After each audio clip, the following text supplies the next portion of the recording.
Nakakaiyak, nakakakilig, Nakakatawa, nakaka-inlove. Dear MOR. Dear MOR, minsan ang kasalanan ay parang kumunoy. Kahit anong pilit nating kumuwala dito ay patuloy tayong hinihila hanggang sa tuluyan na tayong lumubog at hindi na makaahon pa. Magandang tanghali sa inyo, Popoy at Bea, at ganoon na rin sa mga listeners ng programa ninyo. Ako nga pala si Regina, isang simpleng may bahay na pilit ginagawang komplikado ang lahat. Nang dahil sa kagustuhan kong mabago ang takbo ng buhay ko, hindi ko namamalayang naisasakripisyo ko na ang pinakamahalagang bagay sa buhay ko. At tungkol nga doon, ang ikukwento ko sa inyo, Popoy at Bea. Ipinanganak ako sa isang mahirap na pamilya. Maagang namatay ang nanay ko at naiwan ako sa aking lola. Ang tatay ko naman hindi na nagparamdam pa simula nung tumungtong ako sa elementary. Marami na ring sakit na nararamdaman ng lola ko noon kaya hindi ko na rin siya nakasama ng matagal. Mabuti na lang at nakapagtapos na ako ng high school bago siya tuluyang mawala. Kahit papaano ay nagawa ko ng itaguyod ang sarili ko. Nag-apply ako ng trabaho bilang tagabantay sa computer shop, kaya naisabay ko ang pag-aaral ko sa college. Doon ko na nakilala ang best friend kong si Maris. Siya ang naging kasakasama ko mula noon, hanggang sa magsimula na nga kaming bumuo ng kanya-kanya naming pamilya.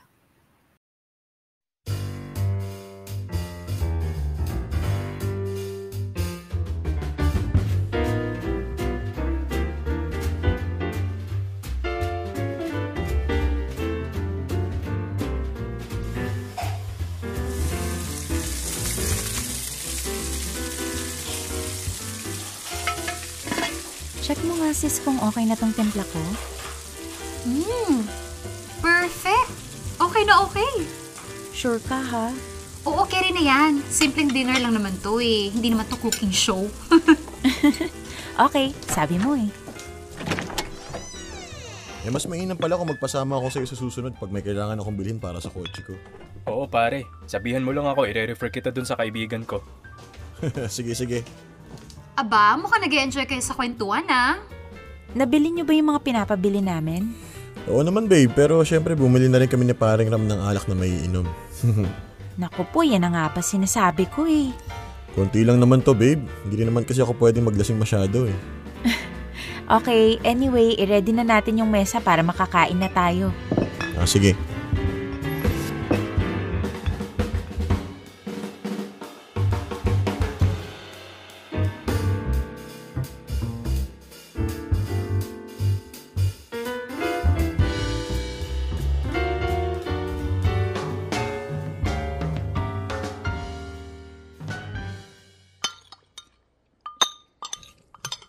Alam nyo, matagal nang sinasabi sa akin ni Regina na gusto niya kayong invite for dinner.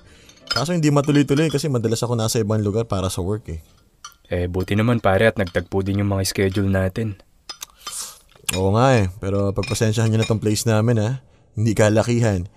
Pero bala ko na rin naman ibenta tong unit para makabili na ng mas malaki. Yung pampamilya na talaga. Naku, ano ka ba? Malaki na nga tong unit mo eh. Bibihira lang yung nakaka-afford ng 2-bedroom unit na condo, no? Gusto ko kasi sana ng penthouse. Kaso matagal na panahon pa siguro hihintayin ko bago matupad yun. Ikaw naman kasi baby. Hindi naman kailangang malaki ang titirhan natin. Ang mahalaga, malinis at saka maayos. Saka masaya yung titira. Pero syempre mas gusto ko pa rin na mabigyan ka ng mas komportableng buhay. Nako sis, hayaan mo na yung si Cholo. Mukhang masipag naman siya at mukhang kayang-kaya naman niyang tuparin yung goals niya. Oo na. Mukhang ako pa yata mawawalan ng kakampi rito ah. By the way, kung gusto niyo dito na mag-sleepover, pwede ah. Naka-ready naman yung isang bedroom eh, para makapag-inuman na rin kami ni paring Ram. Pwede. Ano sa palagay mo, love? Love, maaga yung lakad natin bukas, 'di ba? imimit pa natin yung wedding organizer natin, remember? Ay, oo nga pala. Nawala sa isip ko. Pare, negative pala kami. Bawi na lang kami sa susunod. Sige, sabi niyo yan, ha? Nako, huwag kayong magbibitaw ng pangako rito sa boyfriend ko. Hindi basta-basta nakakalimot yan. Huwag kayong mag-alala. Matapos lang lahat ng mga inasikaso namin sa kasal, pwedeng-pwede na ulit. Okay.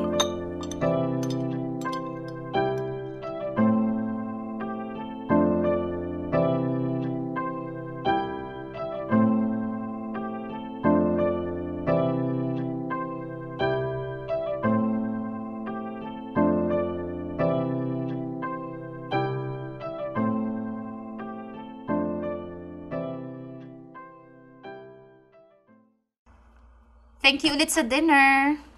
Wala yun. Next time, samahan na natin ng sleepover, ha? Sure. O paano? Mauna na kami, ha? Samahan na namin kayo sa baba. Naku, wag na. Carry na namin. At saka para hindi na rin kayo maabala ni Cholo. Okay, ingat kayo. Bye, Regina. Cholo, pare. Sa ulitin. Ingat kayo, pare. Bye-bye!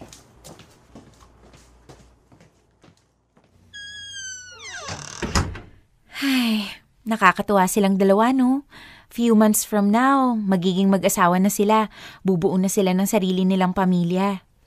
Oo nga eh. Talagang very hands-on sila pareho sa preparation ng kasal nila. Babe? Gusto mong sumunod na kay Maris? Sumunod? Saan? Sa pagiging bride niya. Akala mo talaga ganun kadali no? Well, hindi siya ganun kadali pero pwede naman, di ba? Babe. Actually, babe, matagal ko nang pinag-isipan to eh. At dahil napag-usapan na rin naman natin, edi tuloy-tuloy ko na. Oh my God! Cholo! Babe!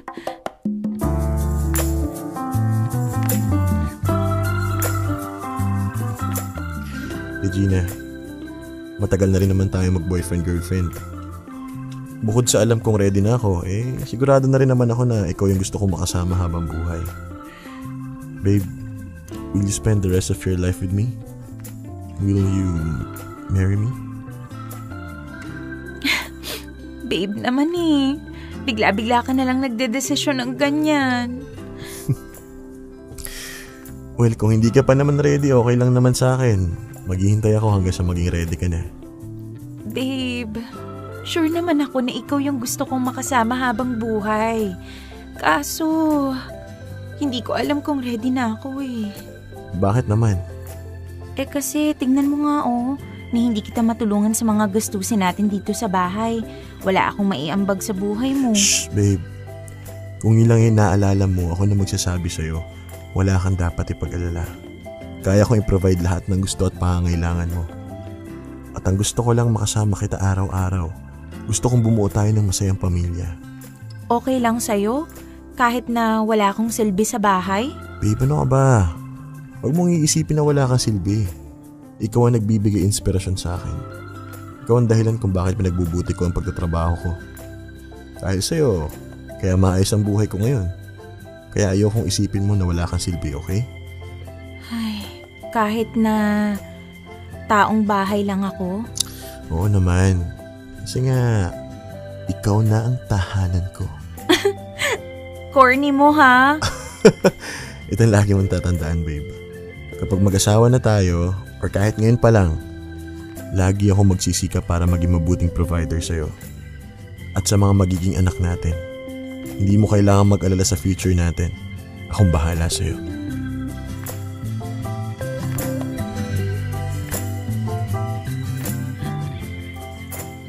Popoy at Bea, sa lahat ng hirap na pinagdaanan ko sa buhay, masasabi kong si Cholo na siguro ang bigay ng langit bilang pambawi sa pag-iisa ko simula pagkabata. Nakilala ko siya nung minsang napadpad siya sa computer shop na pinagtatrabahuhan ko. Nasa fieldwork daw siya noon at meron siyang urgent document na kailangang i-print. At nagkataon naman na malapit lang siya noon sa shop namin. Mula noon ay napadalas na ang pagpunta niya sa shop kaya mas nakilala pa namin ang isa't isa. Naging magkaibigan kami at napadalas ang pag-uusap namin. Hanggang sa inaya niya na akong makipag-date at nagsabing gusto niya daw manligaw sa akin. Sinagot ko naman siya makalipas ang ilang buwan. Dumating si Cholo sa buhay ko hindi lang bilang isang boyfriend, Popoy at Bea. Siya na rin kasi ang tumulong sa akin para makapagtapos ako ng college, lalo na noong time na hirap ako sa pera. Nung una, medyo hesitant pa ako na tanggapin ang tulong niya dahil ayoko rin namang isipin niya na pera lang ang habol ko sa kanya. Pero nagpumilit siya at pinatigil na ako sa pagtatrabaho. Nagkataon naman na hirap na rin akong pagsabayin noon ng pag-aaral at paghahanap buhay, kaya hindi ko na rin tinanggihan ang alok niya. Bilang kapalit naman, ipinangako ko sa kanya na magtatapos ako on time. At tinupad ko ang pangako kong iyon. Nagtuloy-tuloy pa ang relasyon namin hanggang sa lumagay na nga kaming dalawa sa tahimik. Yun nga lang kung kailan ayos na ang lahat, saka pa dumating ang malaking problema sa pagsasama naming dalawa.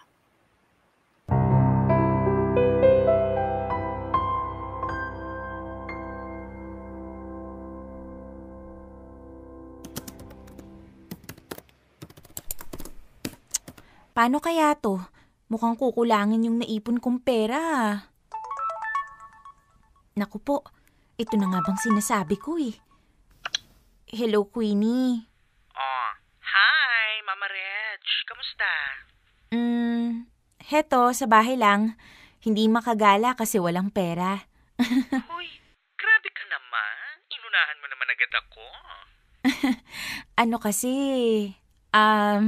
Queenie, yung utang ko sa'yo, wala pa kasi akong pambayad. Nako, paano yan? Ang sabi mo sa akin this month makakapagbayad ka na. Pasensya ka na, Queenie, ha? Nagastos kasi namin para kay baby yung pambayad ko sana sa'yo eh. Sus!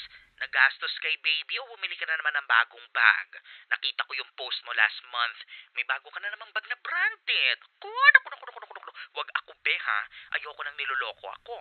Uy, hindi Regalo sa akin yun ng asawa ko kasi umattend kami ng family gathering nila. Oh well, total mukhang suportado ka naman ng hubby mo dyan sa mga luho mo. Bakit hindi ka na lang magpatulong sa kanya para mabayaran yung utang mo sa akin? Kesa naman lumaki na lumaki ang tubo. Hindi pwede, magagalit sa akin yun. Honey, nandito na ako. Ay, wait lang, Queenie, ha? Nandito na si Cholo. Tatawagan na lang kita mamaya. Ay, naku. Ayan na naman siya. Tumatakas na naman. Huy, hindi. Ano lang. Ayoko lang na marinig tayong nag-uusap ng asawa ko. O sige, tawagan mo ko, ha? Kung hindi ako mismo lalapit sa asawa mo. Oo, sige, promise. Tatawagan kita mamaya. Patulog na yung asawa ko. Okay, fine. Sino yung kausap mo? Wala. Ano lang, classmate ko nung college. Kumusta yung work mo? Okay naman. May gusto ka bang dinner? Magluluto ako. Kahit ano. Okay. Nakita ko pala yung bill ng credit card kanina nung nag-browse ako ng personal email ko. Nakita mo? Bakit parang ang laki yata ng bill? May mga binili ba tayong appliances? Ano yun, Han? Groceries at saka supplies para kay baby.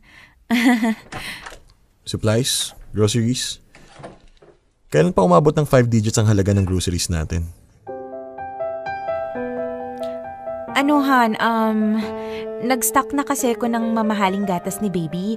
Ang hirap kasi maghanap nun eh. Alam mo naman si baby, di ba? Maselan pagdating sa gatas. Di ba nag-stock ka na last month? Sabi mo pang 3 months na yon, kaya ang taas din ng bill natin last month. Ano kasi? Han, alam kong hindi lang sa groceries na pupunta ang pera natin. Alam kong bumibili ka rin paminsan-minsan ng mga bagay na kailangan mo, yung mga gusto mo. Pero sana naman, medyo maghinay-hinay tayo ng konti. Alam mo namang binabayaran ko pa yung car loan mo, di ba? Sorry, Han. Akala ko kasi okay lang sa'yo eh. Okay lang naman sa akin na bumili ka rin ng mga para sa'yo. Kaya nga ako nagtatrabaho para ma-provide yung mga kailangan mo. Ang sa akin lang naman ay alalay lang sa gastos. Magtulungan tayo, para sa atin din naman to eh. Okay. Sorry talaga, Han. Sige na, papahinga muna ako. Medyo pagod ako sa work eh. Sige, Han. Tawagin na lang kita pag kakain na.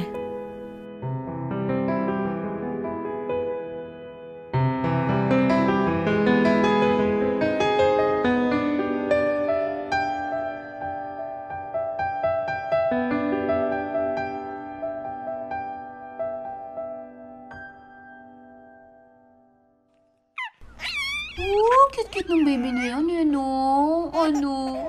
Manang-mana kay mami ninang niya yan, eh. O paglaki mo, huwag kang gagaya dito sa mami mong gastador, ha? Oo. Hoy, bruha ka! Hindi pa marunong magsalita yung anak ko kung ano-ano na sinasabi mo. Triggered yarn? Whatever. Kasi naman, sis, may point naman yung asawa mo, eh.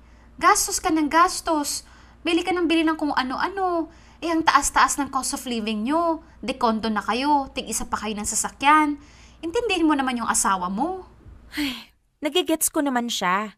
Kaya lang, siya naman kasi yung nag-promise sa akin na ipoprovide niya lahat ng kailangan namin ng anak ko. Exactly. Ipoprovide niya yung kailangan, hindi ang luho.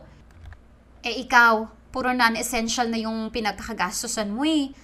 Mas malaking pera na nga yata nagagastos mo dyan sa mga luho mo kaysa sa mga pangangailangan nyo eh. Wala pa nga eh. Anong wala pa? Hindi ka pa nakontento sa tinatamasa mong blessings? Hindi.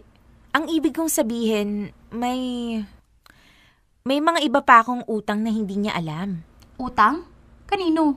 Tanda mo si Queenie, yung baklang madatong nakasama ng friend mo sa kasal nyo. Oo. 60,000 yung utang ko sa kanya. Naniningil na nga eh. Ha? Diyos ko, Kambrohilda ka. Ba't ka naman nagkaroon ng ganong kalaking utang? Tumutubo kasi. Saan mo naman ginamit yung pera? Pinambili ko ng nitong bagong cellphone. Bakit hindi ka kay Cholo humingi ng pambili ng cellphone? For sure naman, may intindihan niya. Yun na nga eh. Ang buong akala niya sa pera niya galing yung pinambili ko nito. Ano? Sis, tulungan mo naman ako. Kailangan ko na ng pambayad kay bakla kasi kung hindi, siya na mismo yung lalapit kay Cholo. Ayoko namang mag-away kami ng asawa ko. Nako, paano gagawin ko? Harangan ko siya. Pigilan ko siyang kausapin si Cholo, ganun. Hindi. Ano sana, pwede bang pautangin mo muna ako? Ha? Mangungutang ka ng pera para ipambayad sa utang mo? At least sa'yo walang tubo. At saka para matigil na si bakla. Nako sis ha, hindi ko na nabebetan yung mga galawang mo yan. Babayaran ko rin naman eh. Basta maklear ko lang tong mga utang ko ngayon. Pupuslit ako ng paunti-unti galing sa perang binibigay ni Cholo para ipambayad ko sa'yo. Sige na, please. Maris. Pasensya na sis ha. May utang ka pa sa akin 20K eh. Baka pag-awayan pa namin ni Ram kung pautangin na naman kita. Kung kinakailangan ako na makikipag-usap kay Ram, sige na. Hindi ko alam ang gagawin ko eh. Sige, sasabihin ko. Pero hindi pa ako nangangako sa'yo ah. Sige sis, thank you na agad. Pero sana mapagbigyan ako ni Ram. Kailangan ko lang talaga. Popoy at Bea, kung tutuusin, napakaswerte ko na sa asawa ko. Wala akong makitang pagkukulang sa kanya. Lahat ng pangangailangan at gusto ko na ibibigay niya. Ultimo, yung panakanakang luho ko. Nung una, okay pa ang lahat dahil nababalanse ko pa ang needs versus wants ko. Isa pa, sobrang wais ni Cholo pagdating sa usaping pera. Hanggat kaya niya akong sawayin sa tuwing napapasobra ako ng gastos, gagawin niya. Pero nag-iba ang lahat nang magpakasal na kami at ako na ang humahawak ng pera naming dalawa. Nagampanan ko naman ng maayos ang papel ko bilang may bahay ni Cholo. Nabibili ko lahat ng kailangan sa bahay at sinisiguro kong naaalagaan ko ng maayos ang asawa ko. Pero dahil malaya akong nagagamit ang pera naming dalawa, nasanay akong bumili ng mga bagay na gusto kahit na hindi ko naman talaga kailangan. Lumala ng lumala ang paggastos ko, Popoy at Bea. Nawili akong bumili ng mga material na bagay na dati hindi ko nahawakan dahil na nga sa hirap ng buhay. Napansin niyo ni Cholo at agad akong pinaalalahanan na magdahan-dahan sa paggamit ng pera. Doon na ako natutong ilihim sa kanya ang paggastos ko. Nagawa kong umutang ng pera sa mga kakilala ko nang hindi nalalaman ni Cholo. Hanggang sa magkapatong-patong na nga ang lahat ng utang ko. At dumating ako sa puntong nahirapan na akong magbayad. Sa totoo lang, hiyang-hiya na ako sa sarili ko. Pakiramdam ko, wala na nga akong mabuting naidudulot sa pagsasama namin ni Cholo, gumagawa pa ako ng bagay na maaaring makasira sa aming dalawa. Kaya hanggat kaya ko, lulutasin ko ang problema ko nang hindi humihingi ng tulong sa asawa ko.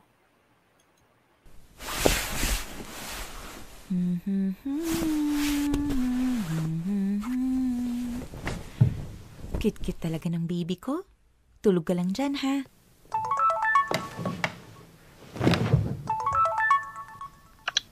Hello, sis. Sis, andito na ako sa labas ng unit nyo. Sige. Punta na ako dyan. Ayun, sige.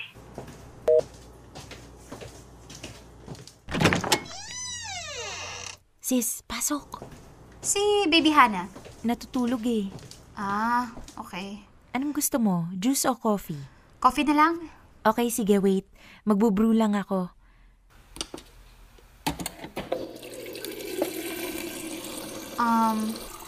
Sis, kamusta na yung utang mo kay Queenie? Ay, ayun. Nahuhulugan ko naman ng paunti-unti. Pero kinakabahan pa rin ako eh. Feeling ko anytime kaya niyang lumapit sa asawa ko. Ganun ba? Ewan ko sis, hindi ko na talaga alam gagawin ko. Palaki na ng palaki yung utang ko kay Queenie. Habang tumatagal, lalo kong nababaon sa utang ko sa kanya. Kaya dapat talaga habang maaga pa, masettle ko na yun eh. Actually, kaya ako naparito para sabihing napapayag ko na si Ram na pahiramin ka ng pera. We, hindi nga. Naku, salamat talaga sis. Buti na lang talaga nandyan ka. Pakisabi kay Ram, sobrang thank you ah. Sa isang kondisyon. Kondisyon? Ano yun? Hindi ko alam kung paano sasabihin pero ganito kasi, di ba alam mo namang nahihirapan kaming magkaanak ni Ram? Oo, tapos? Total naman, hindi na ibang tao sa amin si Baby Hana. Baka pwedeng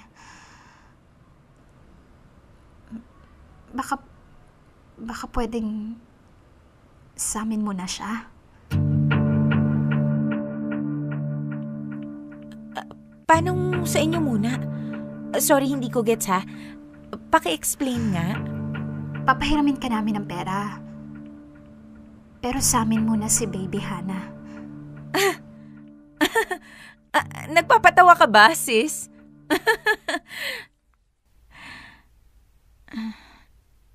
Uy, hindi ka seryoso sa sinabi mo, di ba? Imposible naman yung gusto mo. Pag ginawa ko yun, edi lalo akong nagka-problema sa asawa ko. Ako muna yung mag-aalaga kay Baby Hana. Kukunin ko siya kapag nasa work na si Cholo. Tapos, isusoloy ko rin bago siya umuwi. Hindi niya malalaman. Pero bakit? Bakit si Baby Hana pa? Regina, Regina, matagal na namin gusto magkaanak ni Ram. Alam mo yun. Gusto naming maranasan yung pakiramdam na may niyayakap na sanggol. Yung may pinapalitan ng diaper, yung may pinagtitimpla ng dede. To the point na hihingin niyo sa akin yung anak ko? Bilang kapalit ng hinihingi mo. Maris naman, nanghihiram lang naman ako ng pera sa'yo eh. Bakit naman kailangan may kapalit pa? Para namang wala tayong pinagsamahan yan. Tayo, meron. May pinagsamahan tayo. Pero Regina, hindi ako ang asawa ko.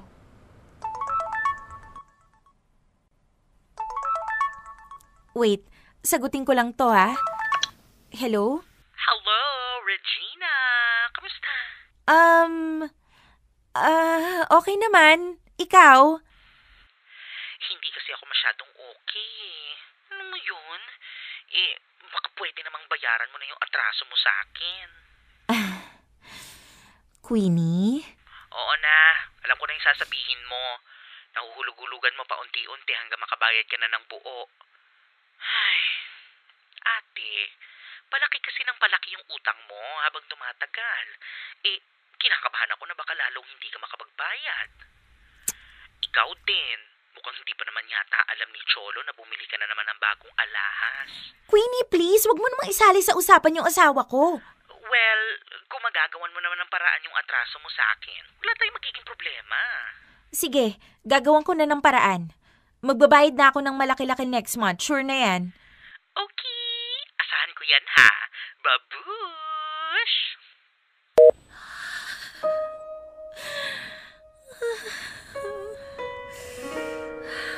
Mauuna na rin ako.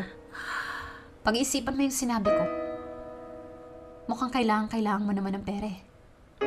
Maris, pati ba naman ikaw? Ano bang kasalanan ko't ginigipit niyo ako ng ganito? Nag-aalok lang ako ng tulong, Regina. Walang may kasalanan nito, kundi ikaw. Ikaw ang naglagay ng sarili mo sa ganitong sitwasyon.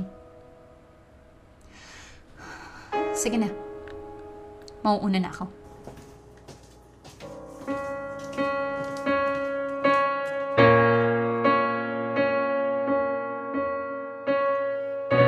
Popoy at Bea, sobra kong ikinagulat ang gustong mangyari nila Maris at Ram. Dati-rati naman naghihingan ko sila ng tulong ng walang kapalit. Pero dahil sunod-sunod na nga ang pagpapahiram o ang panghihiram ko ng pera sa kanila, medyo nahiya na rin ako.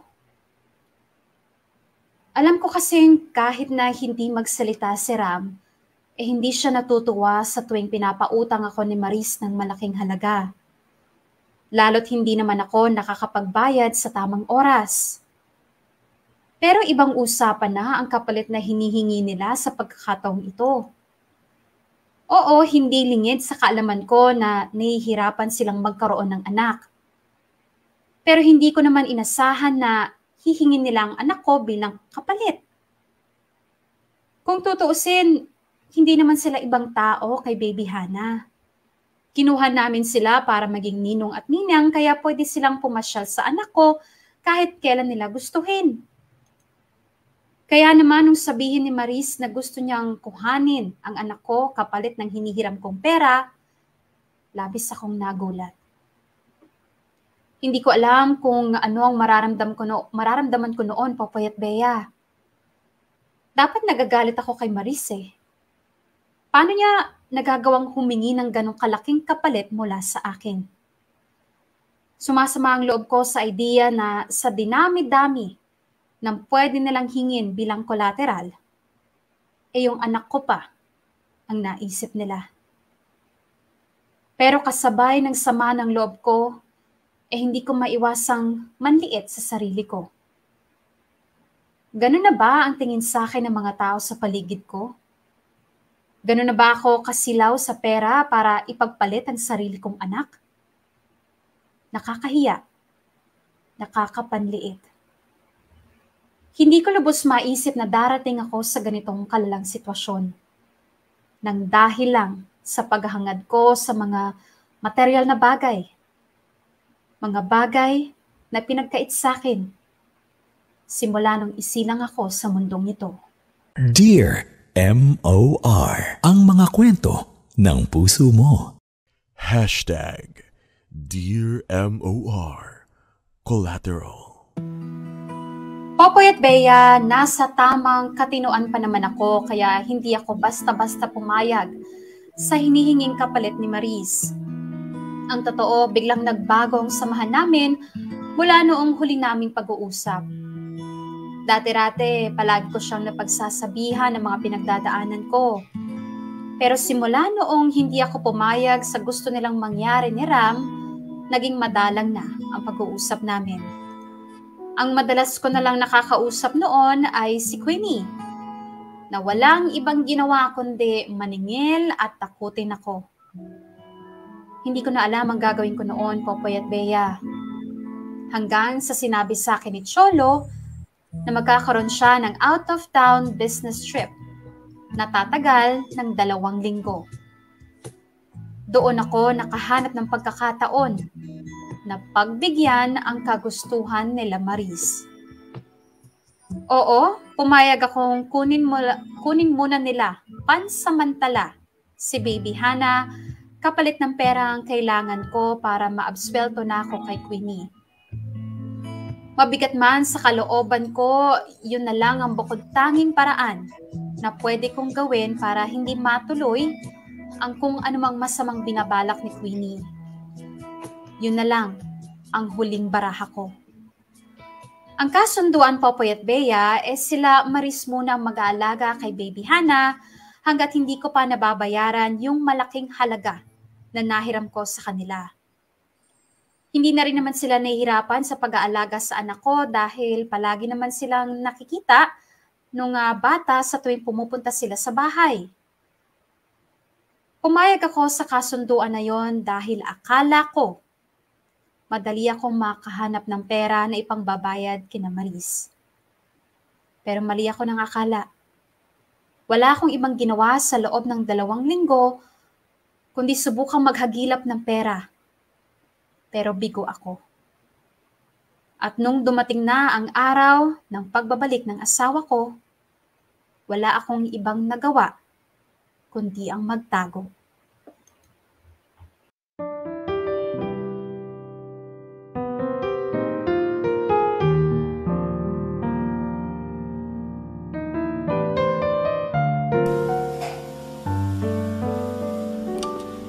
Paano ngayon yan?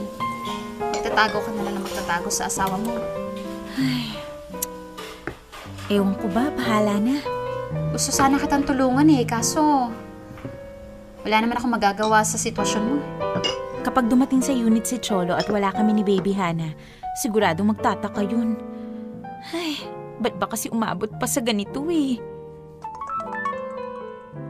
Naku, eto na nga bang sinasabi ko Sis, anong gagawin ko? Wala ka namang ibang choice Hindi naman pwedeng hindi mo sagutin yan. Ay, hello, Han? Han? Nasaan kayo? Han? Nandito kami kina Maris. Nakikipagtsikahan lang. Nabagot kasi ako sa bahay wala kasi akong makausap. Okay. Sana hinintay mo na lang ako dumating para hindi mo na kailangan isama si Baby. Hindi, kasi gusto ring makita ni Maris si Baby Hana. Oh, ba't di na lang siya yung pinapunta mo dito sa bahay? Wala kasing magdadrive para sa kanya nasa work si Ram. Ganun? Alam mo naman ngayon ang dating ko Sana pinagpabukas mo na lang yan. Sorry, Han. Hindi ko na kasi talaga kinaya mag-isa sa bahay Para na akong mababaliw. Okay. Anong oras ko kayo susunduin dyan? Wag na, Han. Ha? Dito na kami mag-i-sleep over ni Baby. Gabi na rin kasi para makapagpahinga ka na rin. Sure ka? Hindi ba nakakaya kila Maris? Hindi naman ibang tao si Maris, Han.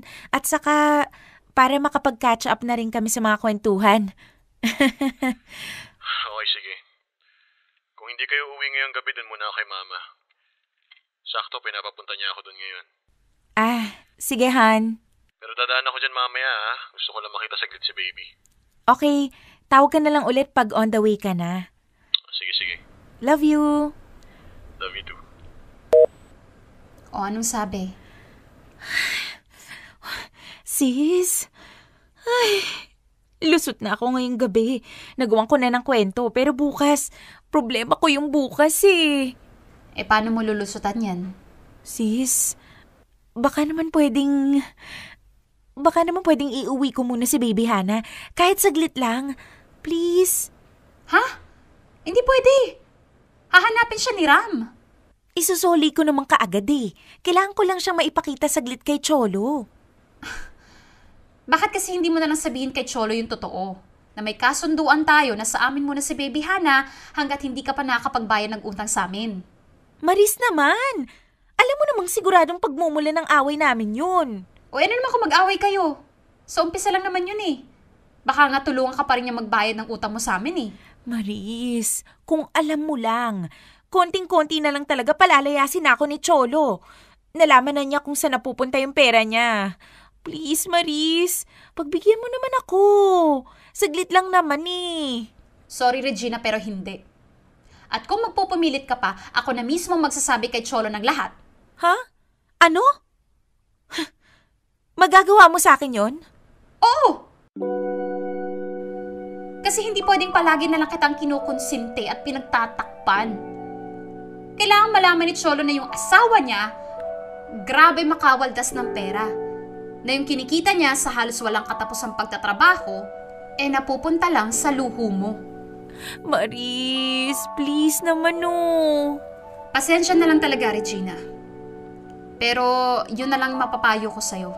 Kung hindi mo kayang sabihin kay Cholo ang totoo, huwag ka na lang magpumilit na hiramin sa amin si Baby Hana. Kasi buo ang loob ko.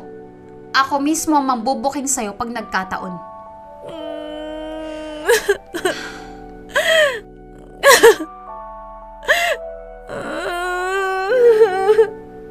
I-compose mo na yung sarili mo. Baka mamaya dumating pa bigla si Cholo at madatnang kang umiiyak. Baka ako ano pang isipin nun.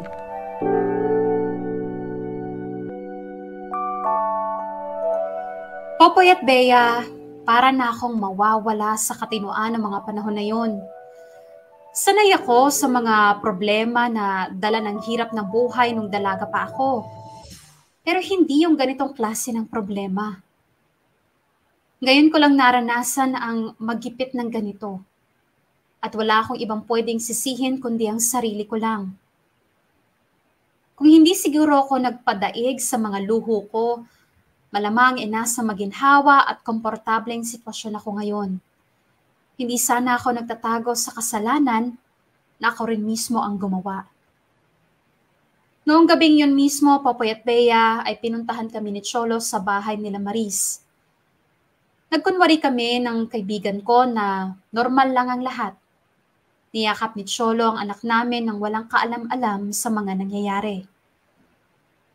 Nagsimula akong usigin ng konsensya ko. Paano ko nagagawang lokohin ang asawa ko na walang ibang ginawa, kundi ibigay ang mga pangangailangan namin ng anak ko?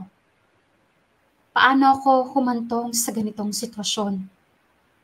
At ang pinakamalaking tanong sa isip ko, paano ako makakaalis sa kalagayan kong ito?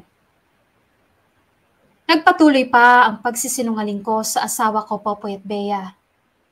Hindi ko rin alam kung bakit mas naaatim kong lokohin siya kesa magsabi na lang ng totoo. Hindi ko mawari kung dahil lang ba to sa hiya o dahil na rin sa pride. Na ayaw kong aminin na umabot sa sukdulan ang pagiging sakim ko sa pera. Na ultimo anak ko ay handa kong ipagkatiwala sa iba. Mabuti na lang at kahit papaano, naiintindihan pa rin ako ni Maris. Dahil kung hindi ko na alam kung ano ang gagawin ko.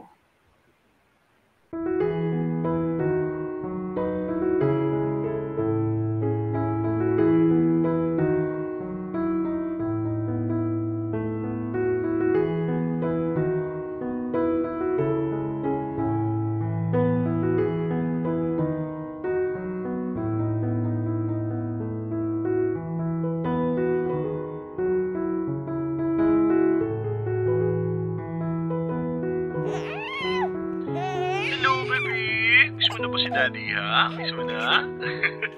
Ba't sumasakit ang baby namin? No.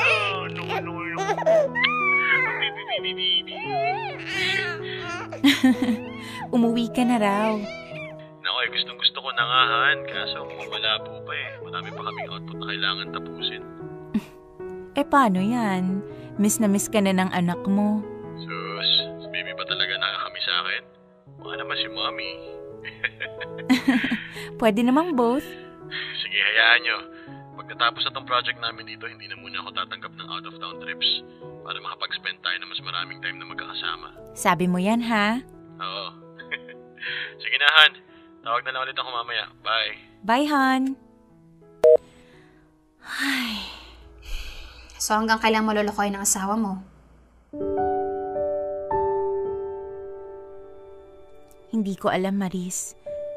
Siguro hanggat kaya ko, hanggat naniniwala pa siya sa akin, hanggat hindi pa ako nakakahanap ng pambayad sa inyo. Sa palagay mo, hindi pa siya nakakahalata? Hindi naman siguro. Regina, nagpapanggap kang kunwari nandun ka sa bahay niyo, tapos i-video call mo si baby. Akala mo ba hindi niya kabisado yung itsura ng unit niyo? Kaya nga dinala ko rito yung lahat ng gamit ni baby, di ba? Para magmukha talaga siyang nasa bahay. Alam mo, Regina, pinapahirapan mo lang yung sarili mo eh.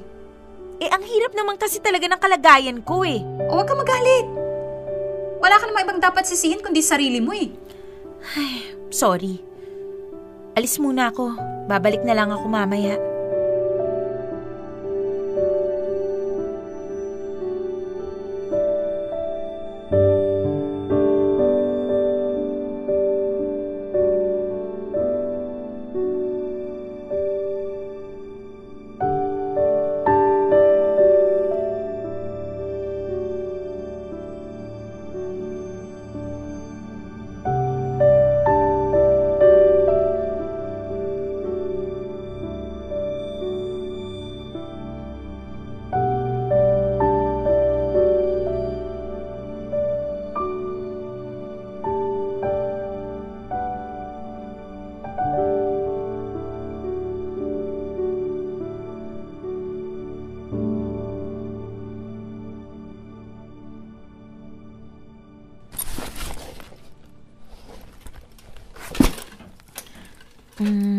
May mga nakalimutan pa ba ako?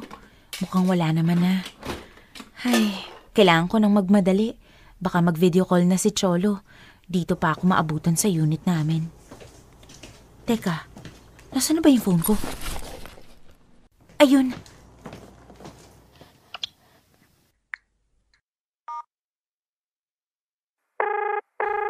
Marie, sagutin mo na yung tawag ko, please.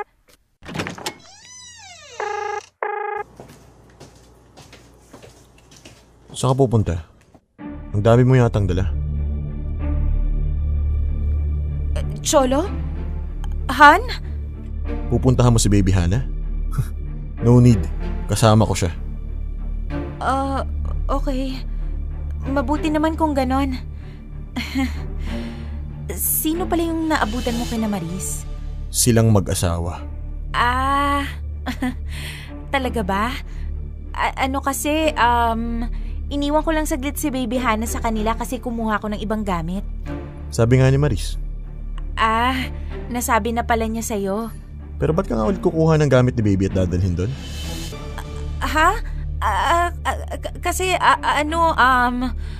Wala kang may sagot, no? Mahirap ba? Mahirap gumawa ng kwento? Mahirap mag-imbento ng kasinungalingan? Hindi, Ba't naman ako magsisinungaling sa'yo? Grabe, Regina. Ilulusot mo ba talaga to? Ipipilit mo talaga yung paggawa mo ng kung ano-anong palusot? Palusot? Para saan? Alam ko ng lahat. Ano bang akala mo sa akin, Regina? Tanga? Akala mo tinanggap ko lahat ng mga palusot mo at pagsisinungaling mo?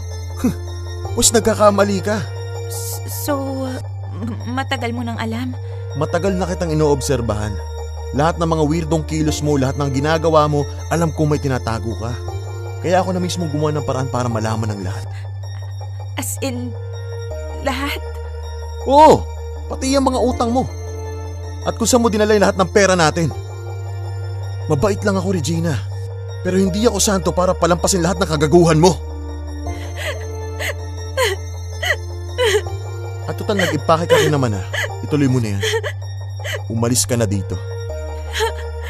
Han naman. Umalis ka na at baka kung ano pang magawa ko sa'yo. Pero Han, pag-usapan muna natin to please.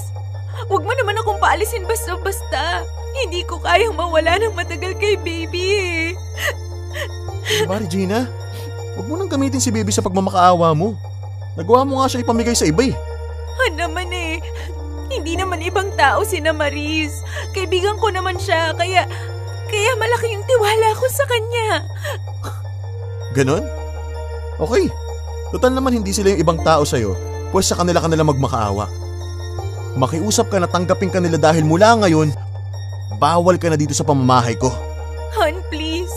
Hindi ko alam kung saan ako pupunta. Huwag mo naman akong paalisin, no? Sorry, Regina. Pero hindi ko kayang tumira sa iisang bahay kasama ka. Kasama ang isang taong manluloko at sinungaling. Alis!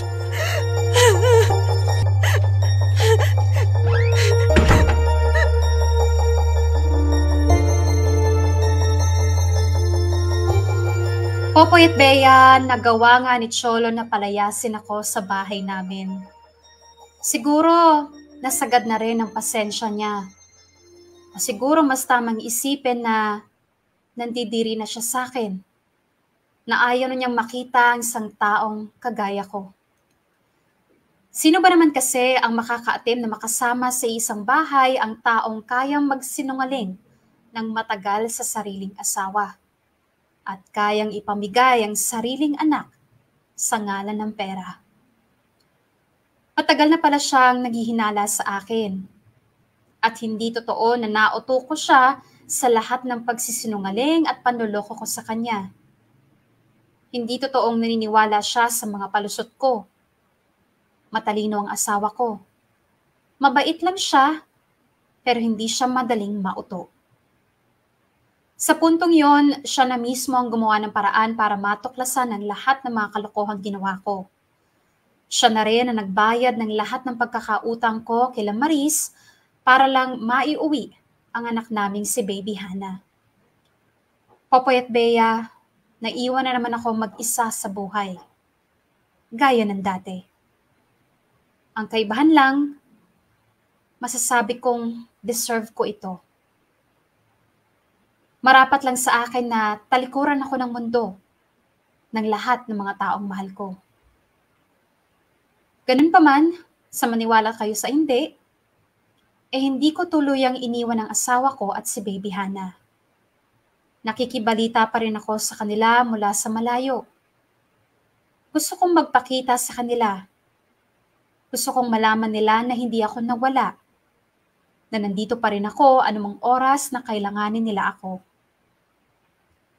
Pero alam kong magiging pabigat lang ulit ako sa kanila kung babalik ako nang hindi inaayos ang sarili ko.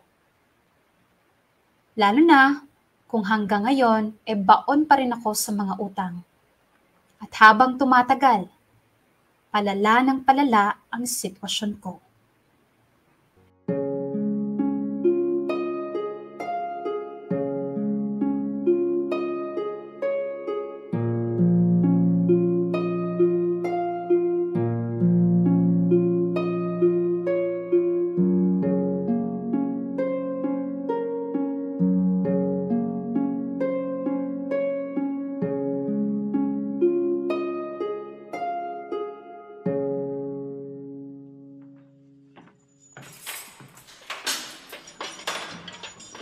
Nandito na yung sundo mo.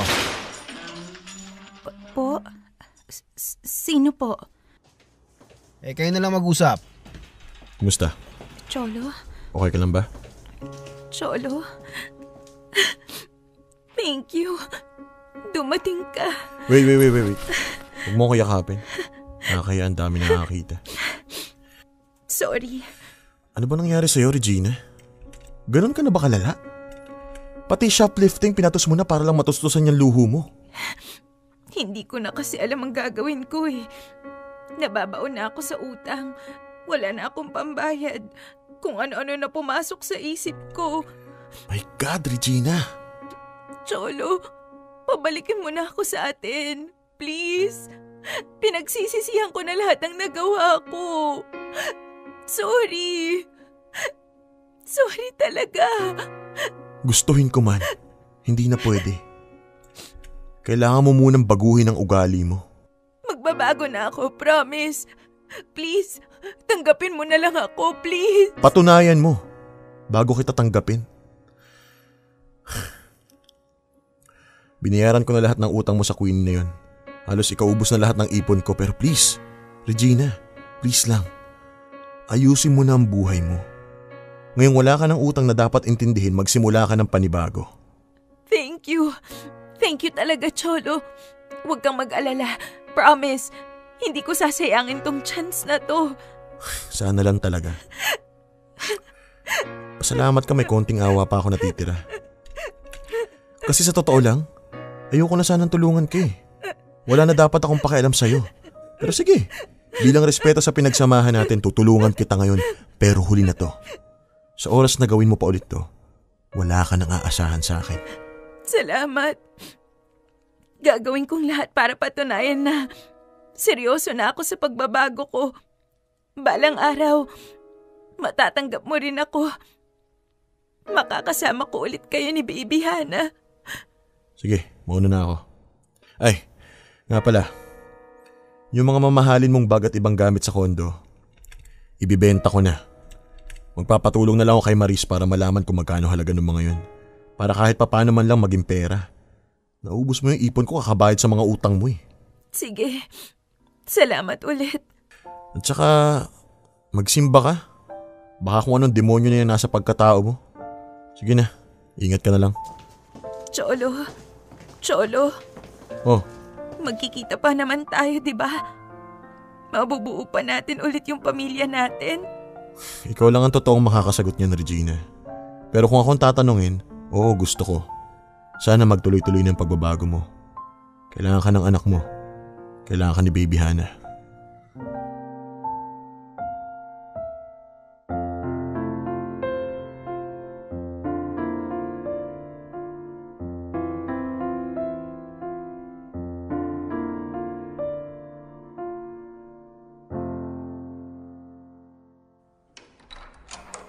Tama ba ang naririnig ko, Iya?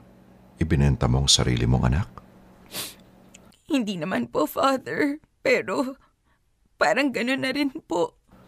At natuto kang magnakaw at magsinungaling? Opo.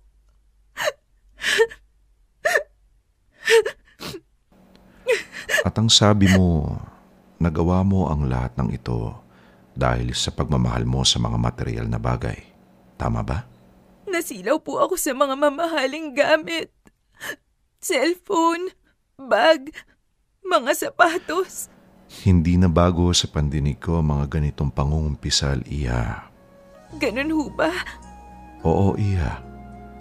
Ang kasakiman at pagnanasa sa mga bagay na nahahawakan ng kamay ay isa sa 7 deadly sins. Father, hindi pa naman po huli ang lahat, di ba? Pinagsisisihan mo na ba ang mga nagawa mo? Opo, Father. Handa ka bang talikuran ng lahat ng mga maling gawa mo? Opo, Father.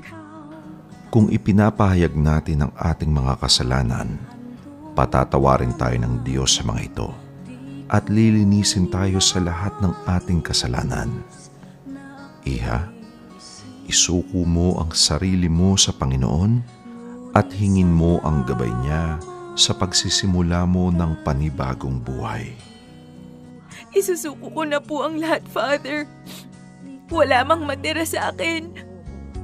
Alam kong sapat nang ipagkatiwala ko yung sarili ko sa Diyos. Gusto kong magbago para sa sarili ko, sa asawa ko, at sa anak ko. Sinong may pag-ibig, sinong nagmamahal, kundi ang tao, Diyos ang pinagmulan, kundi ako Popoy at Bea, doon ko lang naintindihan kung gaano kalaking kasalanan ang labis na paghahangad sa mga material na bagay. Doon ko lang din nagawang magpakumbaba at aminin na naging sobrang makasalanan ko na pala. Wala na rin naman kasi akong ibang mapupuntahan. Wala na rin akong ibang malalapitan kundi ang Diyos. Kung hindi ko pa pagsisisihan ng mga nagawa ko, baka maging huli na ang lahat. Kaya hanggat may pagkakataon pa ako para baguhin ang sarili ko, gagawin ko. Gusto kong makabawi sa lahat ng kahihiyan, sa lahat ng taong nagawan ko ng mali, at higit sa lahat, sa asawa at anak ko. Popoy at Bea, hanggang ngayon, unti-unti ko pa rin tinutulungan ang sarili ko para makaahon mula sa pagkalubog sa kasalanan. Nag-apply ako bilang isang empleyado sa BPO. Sinikap kong kumita ng sariling pera dahil alam kong doon ko lang ulit malalaman ang halaga ng bawat sentimong pinaghirapan. Matatagalan ang proseso ng pagbabago pero handa akong pagdaanan ng lahat. By the way, kung nagtataka kayo kung kamusta na sila Mariz at Ram, gaya pa rin sila ng dati. Sinusubukang magkaanak. Kung sa usaping legal naman, hindi na nagsampa ng kaso sa kanila si Cholo. Kahit papaano mabait pa rin ang asawa ko. At isa pa, wala rin namang ibang nakaalam ng lahat ng nangyari kundi kami-kami lang. Kaya minabuti na lang ni Cholo na wag nang palakihin ang gulo. Sandamakmak na lakas ng loob ang inipon ko para maibahagi itong kwento ko, Popoy at Bea. Nakakahiya, nakakagalit, pero naniniwala akong hindi pa ito ang wakas.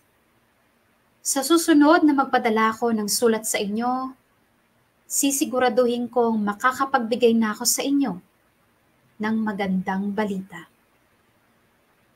Maraming salamat, Dear MOR. Lubos na nagsisisi. Regina. Dear MOR. Ang mga kwento ng puso mo. Dear MOR. Collateral.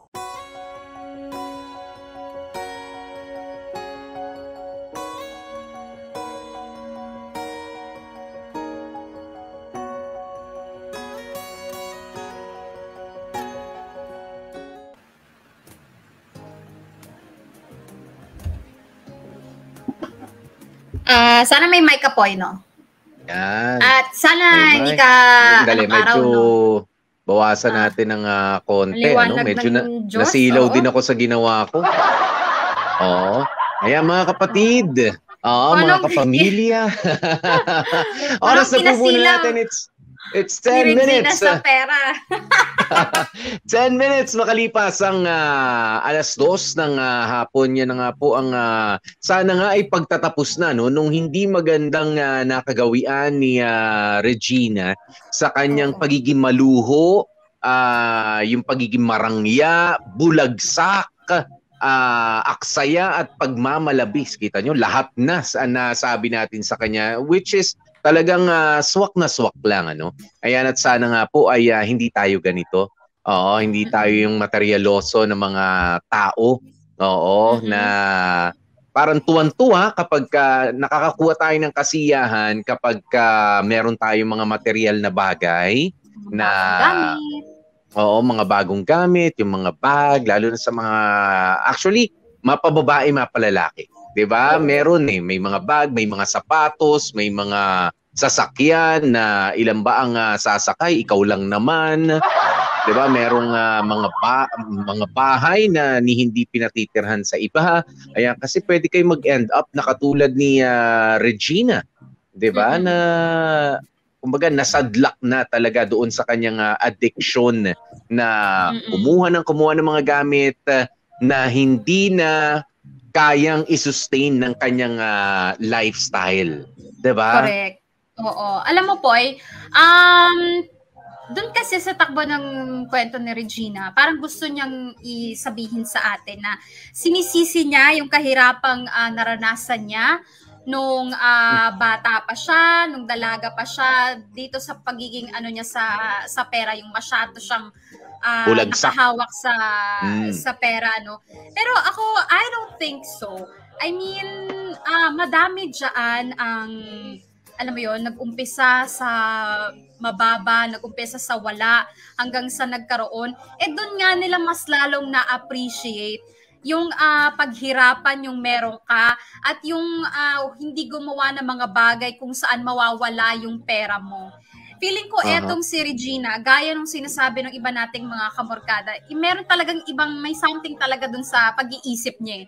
May something talaga dun sa ugali niya na pagiging materialistic to the point. Nag-enjoy di ba? Natuwa. Hindi siya pinagtatrabaho pero nakukuha niya yung gusto niya. Kaya ayan, napunta siya sa nagpadala sa tukso. Ika nga. Ako merong part doon kay Regina na nakaka-relate ako. Laylayan lang naman nung problema ni ni Regina. I mean, nung kalagayan ni Regina. Ako, mahilig din ako, Poy. Hindi ako mahilig sa mamahaling material na bagay, whatsoever. Pero ako yung tipo ng, mabili kasi ako ng pagkain. na alam mo yung pag kunwari kasama yung mga kaibigan o kaya kaming dalawa ng anak ko, parang gusto ko palaging may pagkain. Gusto ko na nabibilang ko sila, yung mga kasamahan ko, nalilibre ko or whatsoever. Iba yun. Kahit naman kahit pero gastos, Poy. You know the point? Yung gusto kong gumastos or something. Na to the point na minsan out of budget, pero alam mo yung pinupush ko, iniisip ko na lang, hindi malapit naman na sweldo O kaya, sige, hindi na lang ako naggastos sa mga susunod na, mabawi ko lang or something like that, which is bad. Diba? Which is still bad. Which is, pagmamalabis pa rin, I'm really not good at handling money. Kaya somehow, medyo, may part kay Regina na naiintindihan ko. Pero hindi naman ako super sagad ni Regina. Ang mahirap kasi, Bea, ang mahirap, yan sinasabi mo, kumbaga nagigilty ka, di ba? Na gusto ko kasi masaya kami, gusto kong kumain kami rito, try namin pare-parehas. Okay lang yun, para sa akin ha. Tapos alam mo kahit na may kikitain ka. Kahit medyo wala sa budget, okay, para sa akin, it's fine kung minsan lang. Kung minsan lang. Ang mahirap, Bea, is yung gusto mong gumastos, pero alam mong wala ka na mahuhugot, mangungutang ka pa. At yan yung nangyari kay Regina. At least ikaw, kumbaga, sabi nga, hindi mo pa pinagtatrabuhan, medyo kinumpute mo na, di ba? Hindi, nito, no? Masasalo nito yung pagkasira ng budget ngayon. Basta, andito na kasi kami para masaya kami, ganyan. Gusto kong kumain yung bata, yung mga kaibigan ko, sige lang. Ngayon lang to. May mga ganun tayo Ako rin guilty ako sa ganun. Tsaka iba rin kasi yung saya na naidudulot mo kapag masaya yung ibang nakapaligid sa'yo. But I see to it na hindi ko ipangungutang, hindi ko ipanghihingi yung kaprasong kasiyahan na yun na para sa kanya. Kapag hindi talaga kaya, hindi kaya. Ang laging ang sinasabi sa amin ng mga magulang namin nung bata pa kami, dahil coming from a big family rin, Bea, kailangan medyo, lalabang ka na parang boxer. Ganyan. Ano yan? Kapit na kapit sa pera mga magulang mo. Kumbaga, para saan gagamitin? Kailangan ba talaga yan? Baka luho lang yan. Baka ganito lang yan. Tsaka na. Pagka may sobra na. Sabi nga nila, ay yakapin mo lang yung kaya mong yakapin. Diba?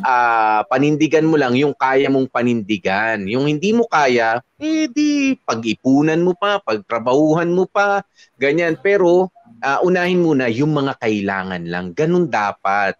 Correct.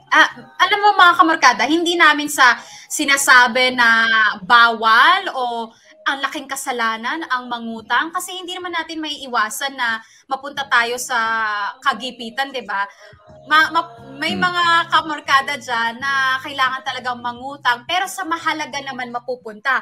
Hospital bill o kaya pang tuition. Pagkain. mga emergency na mga ganyan. Pero ang mali nga naman kay Regina, ang pinangungutang niya, pambili lang ng mga bagay na, alam mo yun, walang kawenta-wenta, na unnecessary. Na totoo nga, you really have to have a mental illness para mapunta ka sa point na ultimo nga, yung Junanakay mo, hindi naman daw pinamigay, pinahiram lang doon sa kaibigan. Pinamigay, pinahiram. Ang tawag dito, ka-close naman daw, hindi naman daw tuluyang ilalayo yung mga bata, kaya alam mo yun, baka daw pwedeng mapilit, masingit. Ang problema kasi, eto kamarkada, wala kasing trabaho si Regina, alam mo yun. Kung sino pa, yung hindi alam, yung hard work everyday, papasok sa trabaho, ganyan-ganyan, yun pa talaga ang may lakas ng loob para gumasta. Yun pa talaga ang may lakas ng loob para magkaroon ng luho and everything. Pero yung tao na nagsusumika para sa pamilya nyo, hindi na nga iniisip kung may brief pa ba siya or kung pwede pa ba yung mga damit niya, ganyan-ganyan. Yun yung medyo nakakakapal ng mukha kay Regina. Pero Popoy, ito pa yung isang parte na hindi ko rin napupusuan. Kahit si Maris, yung mag-asawa din yan, hindi ko rin nabebetan yung ugali ng dalawang yan na, o sige ha, ginamit yung kahinaan ng kaibigan, o sige ha, pautangin kita, pero pag-getching ng Junana. Kaya kamorkada, never pong naging tama ang manguha pa rin yan manguha, mangangkin, o kaya, alam mo yon, manghiram with may kapalit na pera ng bata. Oh yes, may pamimwersa may pamimwersa, Bea. May parang may blackmail. Blackmailing na naganap O sige, hindi mo pahihiramin. O sige, sasabihin ko sa Diyosawa, may mga pinagagagawa mo. Hindi rin maganda, hindi rin nakatulong. Etong si ang ganda ng pagkakaibigan nila. Oo, ang ganda. Ang sarap gayahin ng pagkakaibigan nila. Plastic na plastic. Diba? Parang, alam mo yun, parang maggagamitan lang. Diba? Dahil sa, talaga, di ba ninang pa nung, nung anak niya, tapos ganyan, magte-take advantage siya. Ako, Regina, mag-isip-isip ka. Alam ko na mali yung nagawa mo dati, but do you have to remain friends with Maris? Ayan, and kaya Queenie rin. Sabagay, si Queenie may karapatan lang naman talagang maningil, di ba? Si Queenie, maningil lang. Okay lang, maningil. Pero si Maris, parang unang-una may inggit yan sa'yo. Inggit siya kasi wala siyang anak. Okay? Pero hindi naman natin sinasabi na dapat mainggit yung mga walang anak. It's just that nag-take advantage sila doon sa kahinaan mo, which is very wrong para sa dalawang magkaibigan na dapat ay nagtutulungan, nagsusuportahan. 'Di ba? Dapat hindi conditional. Okay, yung pagpapahiram sa'yo. Kung tutulong.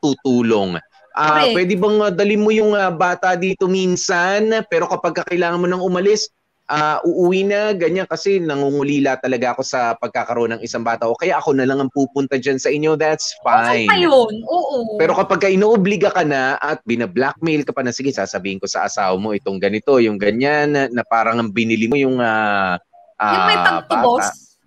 No, parang tutubusin, tapos obligado yung, wow.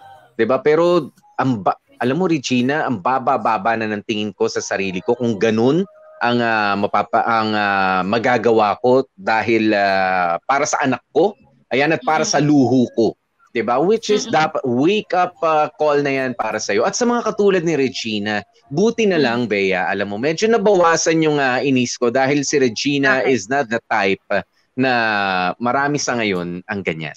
Okay, marami sa ngayon sa pagdating ng social media, 'di ba? Nandiyan ang Instagram, itong Facebook, nandiyan ang Twitter at kung ano-ano pa, 'di ba, ng mga platform para lang may maipakitang maganda at mamahaling bag, sapatos, damit, mga branded na mga kung ano-ano, mangungutang for the likes, for the hearts, for yung para sa kasikatan, for fame, pero sa totoo lang yes, oo. Sa totoo lang, nagdarahop na. 'Di ba? Nangungutang na. Ayan. At yung iba nga, tinatakbuhan pa. Alam niyo yun, parang, you're seeking approval sa public ng ito may mga ganito sana po. Okay lang naman kung talagang hard-earned money. Kung pinaghirapan, diba? Pinaghirapan nyo at inyo, pero kung inutang ninyo, please don't post it. Diba? Please don't post it. Kasi nakakahiya. Meron pang iba, Bea, ang ganda-ganda ng mga ipopost. Well, kalayaan nyo ito, pero sabi ko nga, there is no such a thing as absolute freedom. Diba? You have, merong certain level of responsibility, nakaakibat yan. Bakit ba, Popoy, gusto kong mag-picture ganito, may bago kong, kumusta naman ang personal na buhay ninyo? Ka-picture-picture din ba? Ka-post-post din ba? Yung nanay mong may sakit, nabilhan mo na ba ng gamot? Yung tatay mo na nagtatrabaho, naibalik mo na ba yung utang mo sa kanya noon? At bumili ka na at nag-post na naman ng mga mamahaling bagay? Kung hindi pa, don't post it. Diba? Tumigil ka. Alam mo, Poy, marami ang nakaka-relate na ganyan ng mga kamorkada natin, ng mga inutangan. Yung mga inutangan nila, yung mga nangutang sa kanila, alam mo yun, parang next time, promise. Pero malaman mo, makikita mo, nagbakasyon sa ganito, nagpunta sa ganyan, kumain sa ganito kamamahaling restaurant and everything. Magtataka ka talaga. At ang nakakaano pa nito, ibablock ka pa nila. Di ba? Ibablock ka pa nila. Hindi nila alam, nakikita mo pa rin yung mga pinaggagawa nila. Kasi syempre, pwede kayo may mga common friends, ganyan-ganyan.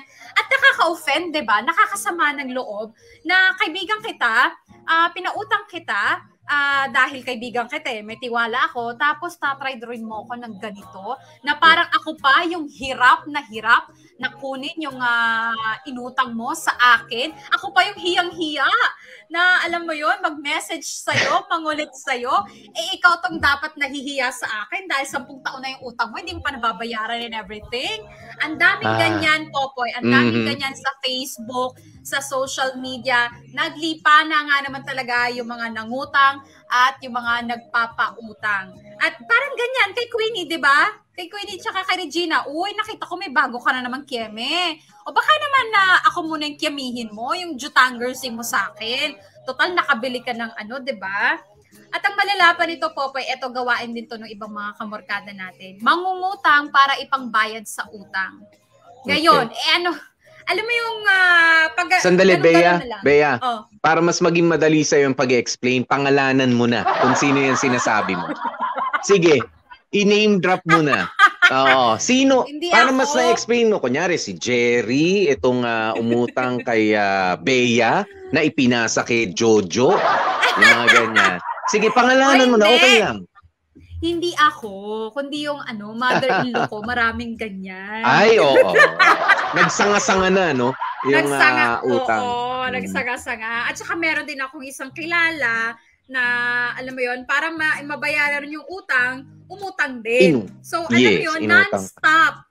Diba? So, hindi mo alam saan mag-e-end. So, you're just, putting trap to yourself. Pero, naniniwala talaga ako, Popoy, bukod sa dasal, thank God, nagpunta at nagsimba itong si Regina at nangumpisal kay Father.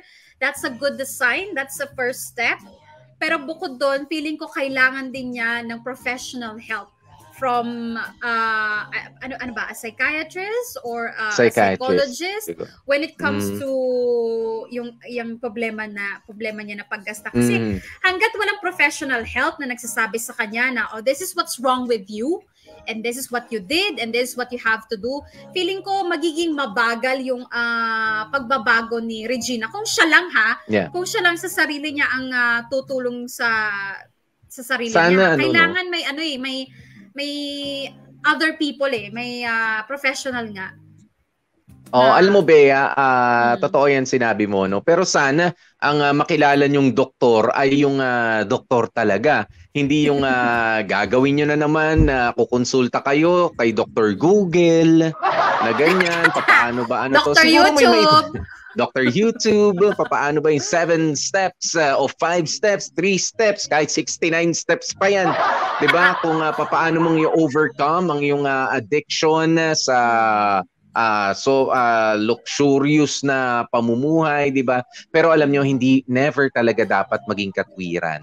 Yung mahirap ako dati, ngayon ako may pagkakataon na makabili nitong mga bagay na gusto ko, pagtrabahuhan mo. 'Di ba? Yun eh. Pagka pinagtrabahuhan mo, pinaghirapan mo at may sumobra para dun sa mga kinakailangan mo muna, tsaka lang bibili nung gusto. Ayan. Pero kapag ka naman, hindi pwedeng katwiran kasi, Bea, no? Ikaw ba, Bea, galing ka ba sa alta sosyedad na pamilya? Ako ba galing sa ganun? Diba? Hindi kami galing sa ganun. Pero kahit pa paano. Yes. Pero kahit pa paano, 'di ba, ay nakakaano rin tayo, no? Yung kung ano muna yung kailangan. Kung ano muna yung kailangan, wag tayong isa rin kasing sign ng kadamutan 'yan, eh. 'Di ba? Dahil hindi mo na experience dati. Alam niyo pagka ganun ng ganun iniisip niyo, hindi ko kasi naranasan 'yan dati. Ngayon may pagkakataon ako, go ako ngayon.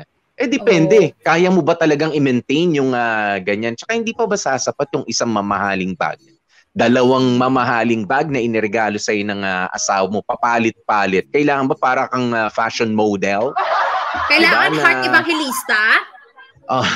Na parang isang gamitan lang, donate na yan o kaya naman pabazar na yan. Diba? Hindi naman eh.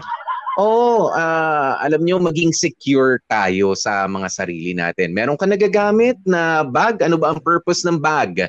'Di ba? Pang post lang ba 'yan? Pang picture lang ba 'yan? 'Di ba lalagyan lang naman ng gamit 'yan? Lalagyan ng powder ninyo, lalagyan ng panyo, tabango, pera. 'Yun ang purpose niyan. Kung may pera. That's the main purpose. Kung may pera. Ang problema nga, yan pa isa, 'di ba? May bag nga, wala naman lamang pera. Mas doon na ako.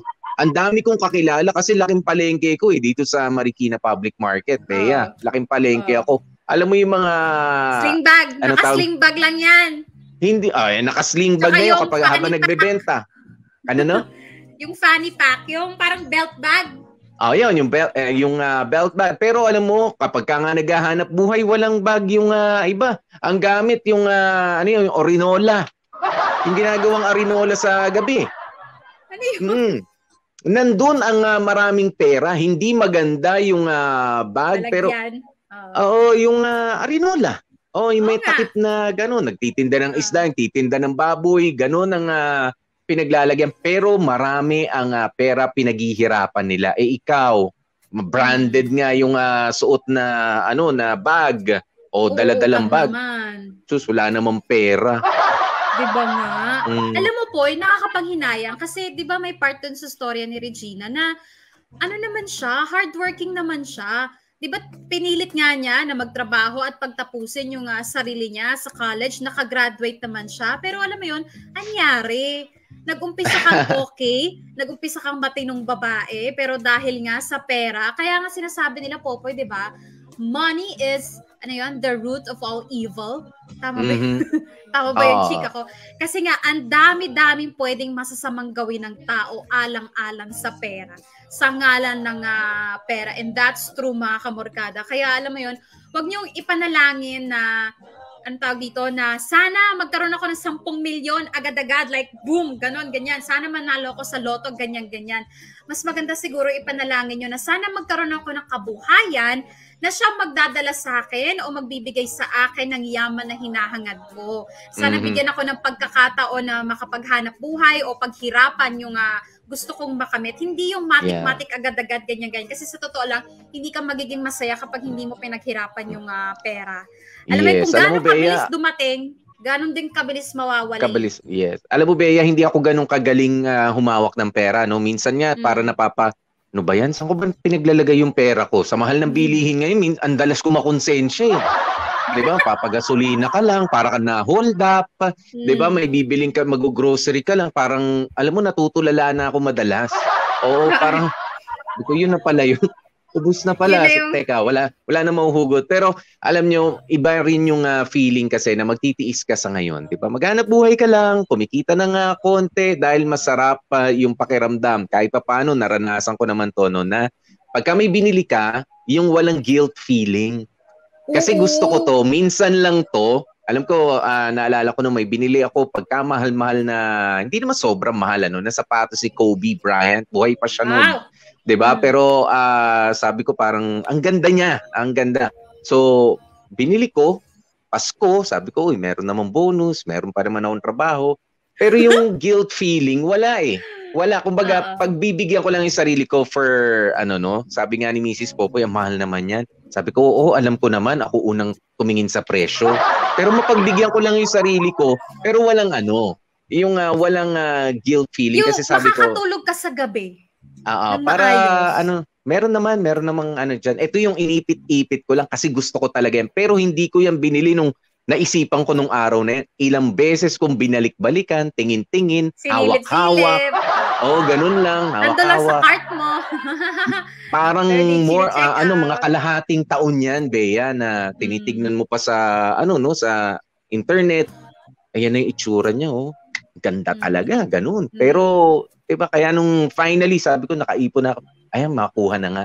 Diba, actually nun, kaya ko na, pero sabi ko, hindi, may mga dapat pa akong unahin. May mga dapat munang, syempre, mga anak ko nandyan din. Ayan, pero basa muna tayo ng mga reaksyon. Sabi ni Marvin, may mga bagay na dapat hindi natin ipilit, lalo na kung di naman natin maabot. Matuto tayong makontento sa kung ano ang meron tayo. Ang paghahangad ng sobra ay nagdudulot ng kapahamakan. Pagka maiksi pa ang kumot, matutong mamaluktot. Sabi po yan ni Mark Lenin Rehano. Talaga ba? Siya lang ba ang nagsabi niya? Tama. Ito sabi niya, Trina Loresca, alam ko yung feeling na lumaki na walang luho or sobra para sa sarili mo. Naging ganyan din ako katulad sa'yo na every payday I need to buy something for myself. But this last 2 years na pandemic tayo, madaming realization na naganap. What will I do for those stuff now at ngayon nasa house lang? So mas masarap pa din to live a basic life. Simple, contented at happy. Yun. At saka 'di ba Popoy, ang sarap ipagmalaki na, uy, binili ko to, pinag-ipunan ko to, sarili ko tong pera, pinaghirapan ko. Kesa dun sa, uy, binili ko to. Pero alam mo yon, I have utang to my friend na, I have to pay like 3 gifts, ganyan-ganyan. Kasi alam mo po, ewan ko paano nakakatulog na may utang. Ako hindi ako makakatulog ng ganung kalaki gaya ng utang ni Regina. Ganun din naman, Bea. Maayos. Kailangan pumikit ka lang. Kailangan pumikit ka lang. Makakatulog ka rin yan. Jean Sheila, ako walang bag. Sa bulsa lang naglalagay ng pera. Wow, kasya lahat doon ng pa-stars mo, Jean Sheila. Diba nga? Sabi ni... Saan to? Sino na yan? Si Marvin, akala ko naman may sasabing maganda. Riyasha, mahal kita. Yung mga nangutang, feeling blessed. Pero yung nautangan, feeling angry sa post nila sa FB nila. Alam mo, nakakatawa yan. Yung hashtag I love my life, hashtag feeling blessed, hashtag tapos thank you Papa G. Papa G. Oo, tapos may hashtag LV. Ayan. Sino ba si Aling hashtag LV? Fashionista mode, yung mga ganyan. Sabi ni Trina Loresca, alam ko yung feeling na lumaki na walang binasa luho or... Ay, okay. Si Ken Bayona na lang. Tinatanong ko nga kung nabasa mo. Sabi ni Ken Bayona, si Jean Sheila, sabi niya, isa pa, wag magpaloko sa credit card. Napapagastos ka, pero again, you're spending the money you don't have. Diba? Nothing against doon sa mga credit card. For emergency use, diba, nagagamit naman talaga natin sa groceries, sa pagbili ng mga gamot.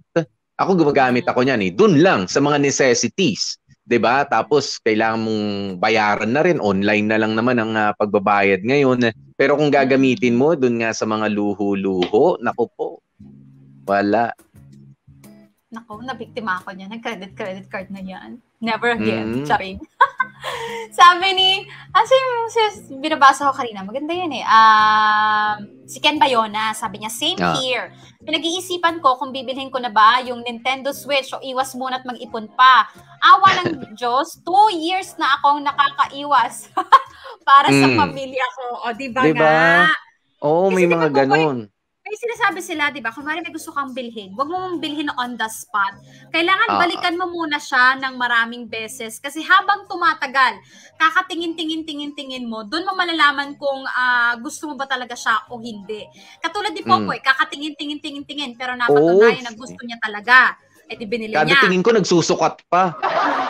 Pero ako po, ang daming pagkakataon na gusto ko ngayon, pero alam mo yung kakatingin-tingin-tingin ko, eventually parang nanawa ako, naumay din ako, hindi rin ako napagastos, Yes. diba? Ibig sabihin, hindi mo talaga genuine na gusto o yung isang bagay. Parang nadala ka lang ng impulse mo nung nakita mo siya for the first time. So, kailangan ganun ka, Morgada. Okay lang maraming nasa cart mo, pero wag mo munang i-check out.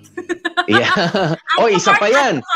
Pero wag mo isa munang pa yan. i-check out. Napaka-convenient na kasi Bea sa ngayon, ano, na, ang ganda nito, add to cart. Pwede rin, add to cart. Ayan, lagay sa wish list, ganyan.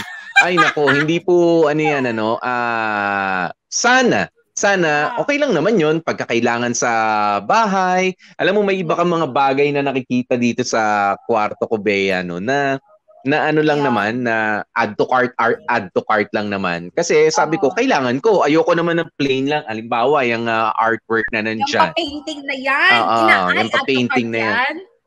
Add to cart lang yan. Ayun, yung MJ clock na yan. Diba? Michael Jordan clock. Add to cart yan. O yung mga kotsi-kotsi dyan. Kotsi-kotsihan dyan na gusto ko yung mga kulay kasi gusto ko yung pero diba, add to cart muna pero babalikan mo, ito, sige, kaya ko na to. Ayun, tsaka lang ganun, hindi yung sige-sige. Hindi sige-sige tapos pagka pagkabayad na, naku, tegi-tegi na. Patay tayo dyan. Diba? Sige-sige, tegi-tegi. Tegi-tegi ka mamaya. Eto, sabi ni Gail Campos, ako nga, naka-record yung daily expenses ko. Food, pamasahe, and other expenses. Para alam ko kung negative na ba ako o may nasa-save pa ako. Kailangan balance yung daily. Kundi, iisipin ko bakit kulang yung cash ko on hand. Alam mo, etong si Gail Campos, Poy, feeling ko totoo yung pinagsasabi niya. Kasi yung budget niya for stars, alam mo yung consistent. Yung sinasend niyang pampastar sa atin. Consistent may mga pa-daily send siya. At saka, fix na yan for the week. Hindi sobra, hindi kukulang or whatsoever. At inaamin niya kapag wala siyang pang star. Hindi yung katulad ng iba, hindi na lang ako kakain, may pang-star lang kay Bea. Naku, na-appreciate ko yan, guys, pero wag naman. Unahin niyo muna yung pagkain bago sa amin. Sorry. Alam niyo mga kapamilya, meron din akong narinig na parang it's a financial advisor na sabi niya, para nakalimutan ko na kung sino yun. Pero sabi ko, may point siya, no? Kung ano lang yung laman ng pera mo, halimbawa lalabas ka ngayon with friends, with family, kung ano lang laman ng wallet mo, na cash, yun lang yung hanggat maaari. Kung hindi naman emergency, yun lang ang gagastusin mo. Huwag kang mag-withdraw. Huwag ka nang mag-withdraw, huwag ka nang mag-credit card, huwag ka nang mag-ano. Kasi, naku, pag uwi mo, magsisisi ka. Masaya kang umalis. Pero luhaan kang babalik. 'Di ba? Tsaka yung parang, ba yan? Mayroon pa ring hangover yung tunaw na yung pagkain namin na kinain nung linggo pero pagbabayaran ko pa ngayon, yung mga ganyan. 'Di ba? Kung ano lang yung kasya, 'di ba? Para na i-save lang. I-save it for the rainy days, ika nga. Yung mga yung emergency fund na yan. At para magkaroon ka ng emergency fund, 'di ba? Na pagka wag naman sana may magkasakit. 'Di ba? May kailanganing pagtulong sa isang miyembro ng pamilya, yung ganyan, kailangan merong mahuhugot. Hindi yung puro kapritsyo ng katawan natin yung pinagbibigyan natin. Ayan, feeling ko naman bugbog na itong si Regina at sa mga katulad nga po ni Regina, no, na naging maluho, marangya, bulagsak, aksayado, naging mapagmalabis sa buhay. Sana nga po we reflect on this. Kung tama rin ba ang ating mga ginagastos para sa katawang lupa nating ito. 'Di ba? Na gusto ba natin yung mga bagay na mamahalin? Do we spend more than we earn? 'Di ba? Well, that's wrong.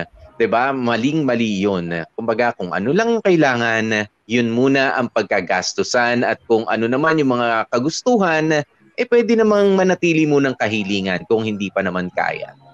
At mga kamorkada, eto, pinaka-importanting lesson sa lahat.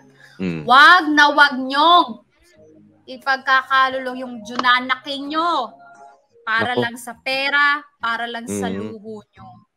Yes. Mabuti pang sige, ipahamak nyo na yung sarili nyo. Kayo na lang. Huwag nyo nang idama yung anak ninyo o kahit sinong miyembro ng pamilya ninyo. Yes. Okay?